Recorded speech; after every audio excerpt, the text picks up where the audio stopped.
Hello students, आज मैं आप लोगों के लिए एक बहुत ही महत्वपूर्ण टॉपिक लेकर आई हूँ जो क्लास 12 के फर्स्ट चैप्टर कोल्ड वार का एक पार्ट है और वो है गुट निरपेक्षता, नॉन अलाइनमेंट मूवमेंट।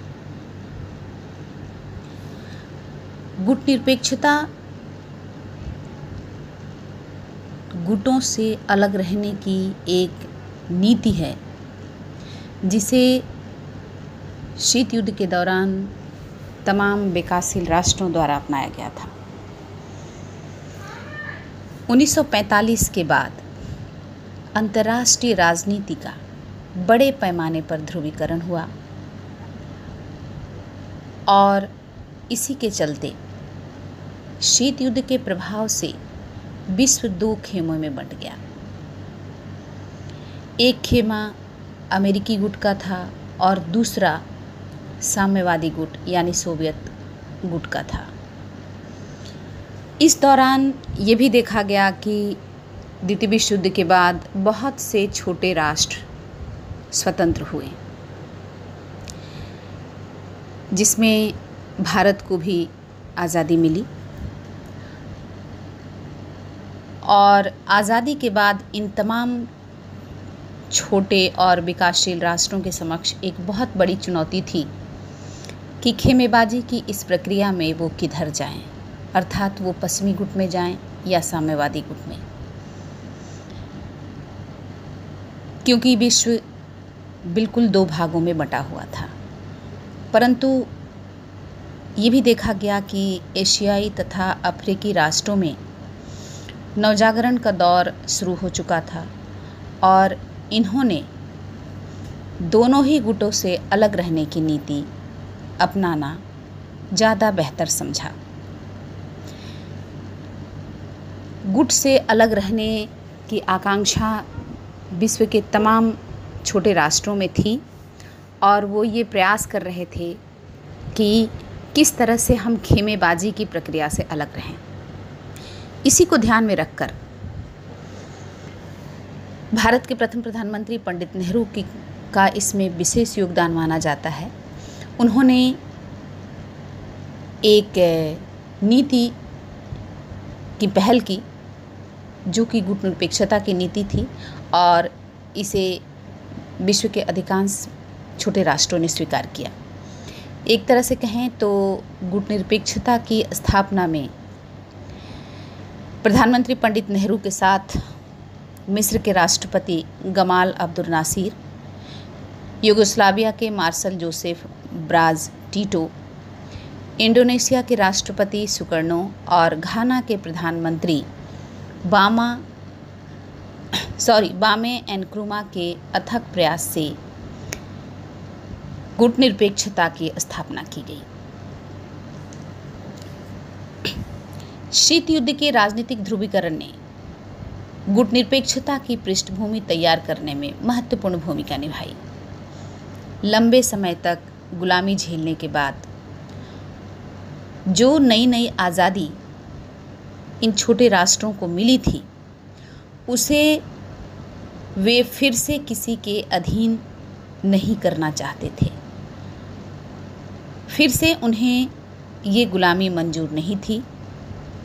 इसलिए अंतर्राष्ट्रीय राजनीति में वो एक ऐसी स्वतंत्र भूमिका की तलाश में थे जो उनकी स्वतंत्रता को बरकरार रखे और उनके आत्मसम्मान को भी स्वीकार करे। इसी सोच ने गुट निरपेक्षता को काफ़ी प्रभावी बनाया और इसी को ध्यान में रखते हुए इन तमाम नेताओं के अथक प्रयास से गुट निरपेक्षता की स्थापना की गई और इसका पहला सम्मेलन 1961 में यूगोस्लाविया के बेलग्रेड में आयोजित किया गया। इस प्रथम सम्मेलन में 25 राष्ट्रों ने भाग लिया और आगे निरंतर इसकी संख्या में वृद्धि होती गई। भले ही आज इसे महत्वहीन कर दिया गया है, लेकिन यूएनओ के बाद विश्व की सबसे बड़ी दूसरी संस्था यदि कोई है तो वो नाम अर्थात नॉन अलाइनमेंट मूवमेंट ही है। वर्तमान में इसके सदस्यों की संख्या तकरीबन 120 तक पहुंच गई है। अब हम देखेंगे कि गुटनिरपेक्षता क्या है। इस संबंध में सामान्य तौर पर माना जाता है कि गुटनिरपेक्षता का मतलब किसी भी गुट से अलग रहना यानी तटस्थता है, अर्थात गुटबाजी की प्रक्रिया से अपने आप को बिल्कुल अलग रखना। परंतु गुटनिरपेक्षता का वास्तविक अर्थ तटस्थता नहीं है। जिस गुटनिरपेक्षता की नीति को इन विकासशील राष्ट्रों ने अपनाया उसका मतलब होता है, अर्थात गुटनिरपेक्षता का तात्पर्य है बिना किसी गुट में शामिल हुए अंतर्राष्ट्रीय राजनीति में अपनी सक्रिय भागीदारी निभाना। अर्थात हम किसी गुट में शामिल नहीं हैं, परंतु ऐसा नहीं है कि अंतर्राष्ट्रीय मंच पर कुछ भी हो और हम चुपचाप देखते रहें। हमारी सक्रिय भागीदारी होगी और हम न्यायोचित पक्ष का समर्थन करेंगे। इस शक्तिमूलक राजनीति से अलग रहकर सभी राज्यों के साथ शांतिपूर्ण सह अस्तित्व और सक्रिय अंतर्राष्ट्रीय सहयोग में शामिल होना ही गुटनिरपेक्षता की नीति कहलाती है। अब प्रश्न है कि किन राष्ट्रों को इस नीति में शामिल किया गया। तो इस संबंध में ये स्पष्ट कर दिया गया कि गुटनिरपेक्षता का आधार क्या होगा, अर्थात किन किन सिद्धांतों को मानने वाले राष्ट्रों को ही गुटनिरपेक्षता अर्थात गुटनिरपेक्ष आंदोलन की सदस्यता दी जाएगी। तो इस संदर्भ में कुछ महत्वपूर्ण बातें तय की गई, जैसे गुटनिरपेक्ष आंदोलन में उन्हीं राष्ट्रों को शामिल करने की बात कही गई जो सदस्य राष्ट्र स्वतंत्र विदेश नीति पर चलता हो, जो सदस्य राष्ट्र उपनिवेशवाद का विरोध करता हो, जो सदस्य राष्ट्र किसी सैनिक गुट में शामिल न हो और जो सदस्य राष्ट्र किसी बड़ी शक्ति के साथ समझौता, विशेषकर सैन्य समझौता न किया हो, तथा सदस्य देश किसी बड़ी शक्ति को अपने क्षेत्र में सैनिक अड्डा स्थापित करने की इजाज़त न दी हो। अब प्रश्न है कि गुटनिरपेक्षता को प्रोत्साहित करने वाले कौन कौन से महत्वपूर्ण कारक थे, अर्थात गुटनिरपेक्षता को प्रोत्साहन कैसे मिला।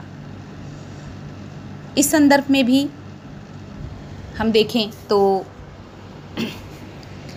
शीत युद्ध के दौरान जब विश्व दो खेमों में बंट गया तो इन छोटे राष्ट्रों के समक्ष दो तीन चुनौतियां महत्वपूर्ण थीं।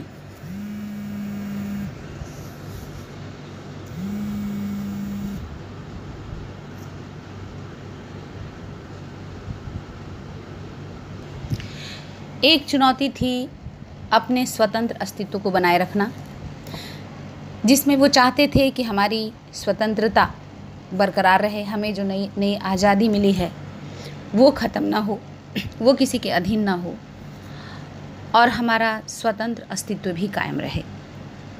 इसके साथ साथ ये तमाम विकासशील राष्ट्र ये चाहते थे कि हमें दोनों ही पक्षों से आर्थिक सहायता मिले। यदि हम किसी गुट में शामिल हो जाएंगे तो हमें एक पक्ष से मदद मिलेगी लेकिन दूसरे से हमारी दुश्मनी कायम हो जाएगी। तो ऐसे में ये राष्ट्र चाहते थे कि हमारी स्वतंत्रता भी बरकरार रहे, हमारा स्वतंत्र अस्तित्व भी कायम रहे और हमें दोनों पक्षों से मदद मिलती रहे। इसी को ध्यान में रखकर गुटनिरपेक्षता की नीति का अवलोकन किया गया। इसके अलावा जो और महत्वपूर्ण कारक थे उनमें एक है सैनिक गुट से अलग रहने की नीति। दोनों महाशक्तियां अंतर्राष्ट्रीय राजनीति के अंतर्गत अपने दबदबे को बनाए रखने के लिए जो विभिन्न सैन्य गठबंधन बना रहे थे, उससे पूरा वातावरण एक तरह से दूषित हो गया था, जिसके चलते ये नवोदित राष्ट्र अपने आप को अलग रखना चाहते थे। पृथक अस्तित्व की अभिलाषा भी इनमें थी। ये हर हाल में अपनी विदेश नीति को स्वतंत्र ढंग से संचालित करना चाहते थे। इसके अलावा एक बहुत ही महत्वपूर्ण कारण था और वो था आर्थिक कारण। ये देश बिना शर्त दोनों शक्तियों से आर्थिक सहायता लेना चाहते थे। इसके अलावा राजनीतिक स्थिरता और विशेषकर पश्चिमी राष्ट्रों से गुलामी की चाहत ने भी गुटनिरपेक्षता की नीति को प्रोत्साहित किया। और यह संगठन जब बना तो दोनों ही महाशक्तियों ने इसकी खिल्ली उड़ाई और दोनों ही महाशक्तियों ने कहा कि विश्व जब दो गुटों में बटा हुआ है तो बिना किसी गुट में शामिल हुए किसी राष्ट्र के अस्तित्व का प्रश्न ही नहीं उठता है। लेकिन जिस तरह से ये संगठन स्थापित हुआ, विकासशील राष्ट्रों का समर्थन मिला, इससे यह संगठन काफ़ी प्रभावी साबित हुआ। यह संगठन सिर्फ गुटबाजी की प्रक्रिया से अलग रहने के लिए ही नहीं किया गया था। भले ही इसकी स्थापना ये कहकर अवश्य किया गया कि अंतर्राष्ट्रीय मंच पर गुटबाजी की प्रक्रिया जो चल रही है उससे अलग रहने के लिए गुटनिरपेक्षता की नीति को अपनाया गया है, लेकिन यह संगठन विकासशील राष्ट्रों के लिए एक ऐसा प्रभावी मंच बन गया जहां से वो एक दूसरे को सहयोग कर सकते थे तथा एक दूसरे की समस्याओं का आपसी सहयोग द्वारा समाधान भी कर सकते थे। साथ ही विकासशील राष्ट्रों के हितों की पूर्ति के लिए विकसित राष्ट्र पर दबाव डालने के लिए भी यह मंच काफ़ी उपयोगी साबित हुआ, क्योंकि विकसित राष्ट्रों द्वारा निरंतर विकासशील राष्ट्रों का दोहन होता रहा है।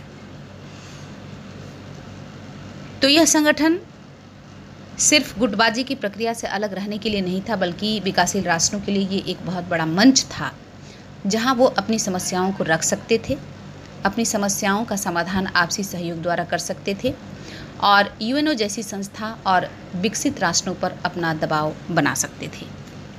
अब प्रश्न है कि क्या यह संगठन विकासशील राष्ट्रों के उद्देश्यों को पूरा करने में सफल हुआ? तो इस संदर्भ में हम इसकी उपलब्धियों को देखेंगे और इसकी चुनौतियों को भी देखेंगे।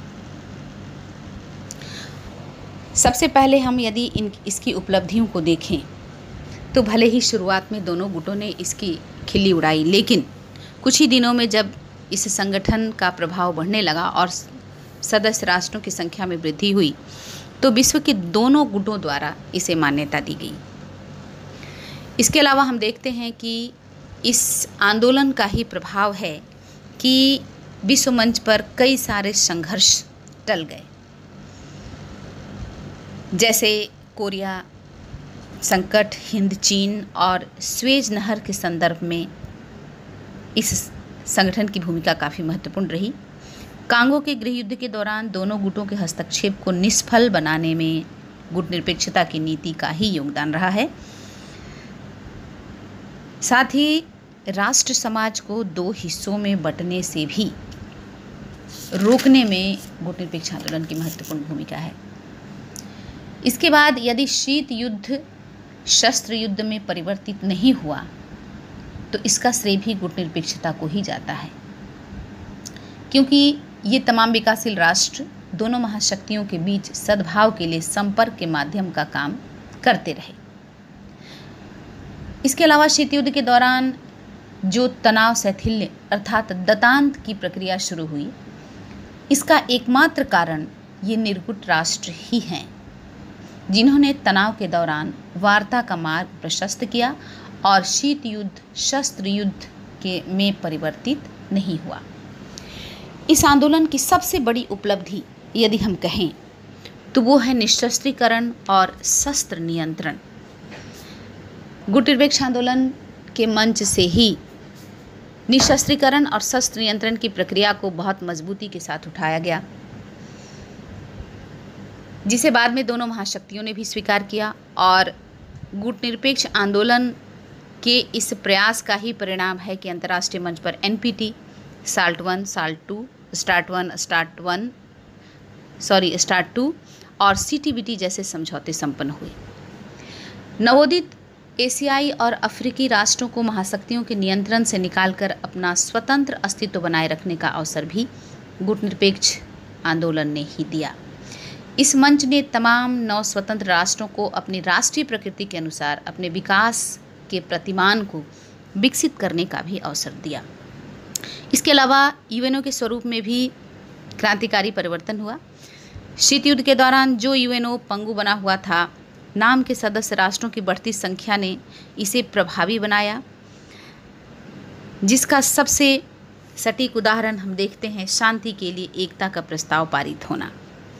विकासशील राष्ट्रों के बीच जो पारस्परिक सहयोग बढ़ा, उससे विश्व में आपसी सहयोग की भावना बढ़ी और इसमें नाम की बहुत बड़ी भूमिका रही।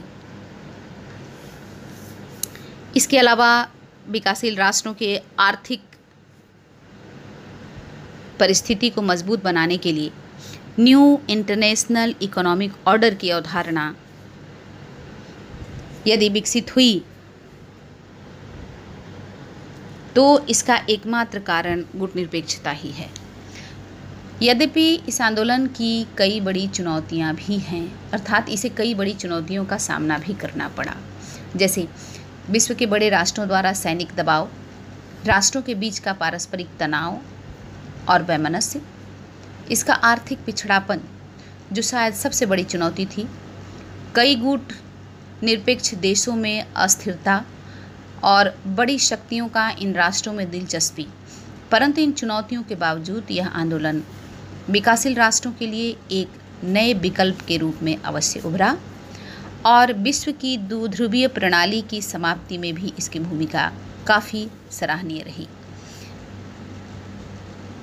विश्व के एक ध्रुवीय प्रणाली में भी कमज़ोर सदस्य राष्ट्रों की स्वतंत्रता और एकता को बनाए रखने का प्रयास गुटनिरपेक्ष राष्ट्रों द्वारा निरंतर किया जाता रहा है, परंतु बीते कुछ वर्षों में इसकी प्रासंगिकता को लेकर के प्रश्न उठने लगा है। यह प्रश्न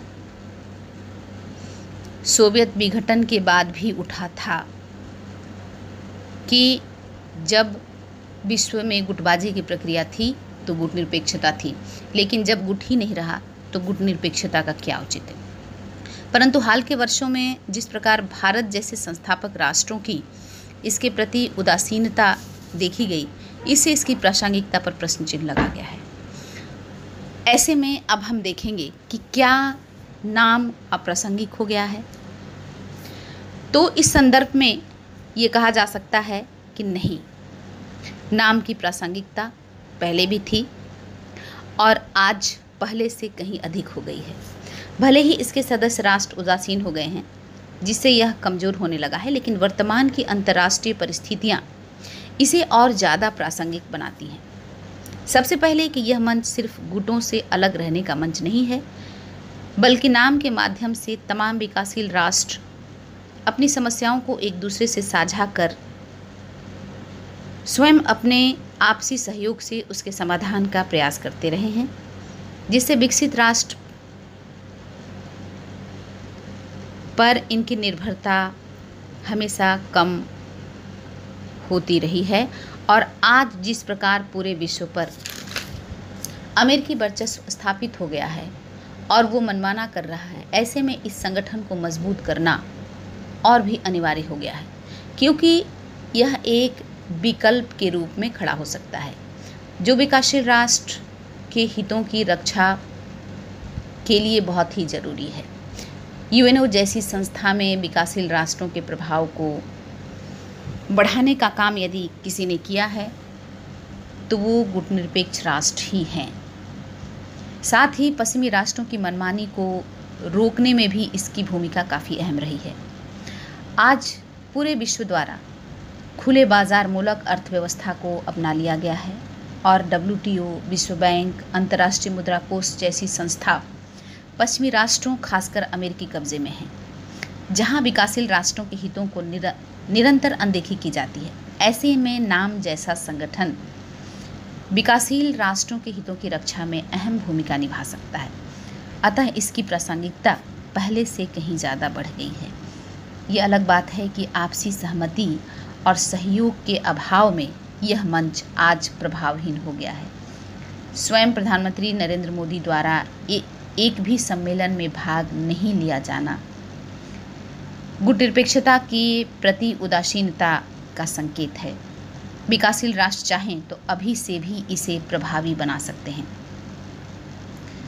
परंतु राष्ट्रों का अपना स्वार्थ इतना आगे निकल गया है कि इस दिशा में फिलहाल कोई पहल नहीं दिख रही है और फिलहाल इसके खड़े होने की संभावना नज़र नहीं आ रही है। लेकिन इसकी प्रासंगिकता कल भी थी और आज भी है। धन्यवाद।